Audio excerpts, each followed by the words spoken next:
টলিউডের মিষ্টিমে খ্যাত জনপ্রিয় নায়িকা শ্রাবন্তী দুই বাংলাতেই রয়েছে যার সমান জনপ্রিয়তা। কলকাতার সকল জনপ্রিয় নায়িকার সঙ্গে অভিনয় করার পর 2016 সালে শ্রাবন্তী প্রথমবারের মতো জুটি বাঁধেন ঢালিউড কিং শাকিব খানের সঙ্গে।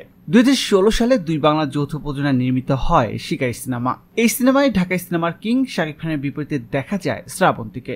শিকারী সিনেমার পর ভাইজান এলোরে নামক আরও একটি সিনেমায় শাকিবের বিপরীতে অভিনয় করেন শ্রাবন্তী। প্রতিনিয়ত একটার পর একটা নতুন নতুন সিনেমায় অভিনয় করে যাচ্ছেন এই অভিনেত্রী। বর্তমানে তিনি কলকাতার সেরা 3 জনপ্রিয় নায়িকাদের মধ্যে অন্যতম একজন। অন্যদিকে অভিনয় জীবনে শ্রাবন্তী সফল হলেও ব্যক্তিগত জীবনে কিন্তু তিনি খুব একটা সফল নন। এই পর্যন্ত 2 বার সংসার ভেঙেছে এই অভিনেত্রীর। সম্প্রতি চুপিসারে 3য় বিয়েটাও সেরে ফেলেছেন তিনি।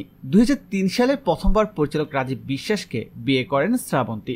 এরপর তাদের কোলজুড়ে আসে পুত্র সন্তান ঝিনুক, কিন্তু 2016 সালে তাদের আনুষ্ঠানিকভাবে ডিভোর্স হয়ে যায়। একটি সাক্ষাৎকারে শ্রাবন্তীর প্রথম স্বামীর কাছে প্রশ্ন করা হয়, শ্রাবন্তীর সঙ্গে আপনি আর কোনো সিনেমা করবেন কিনা।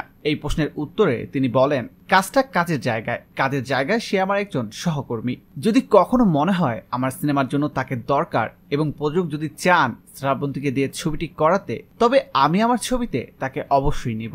এ সময় তিনি আরো বলেন, বিয়েটা তো আর ছেলে খেলা নয়, একসঙ্গে থাকতে পারলাম না, তাই আর থাকা হলো না।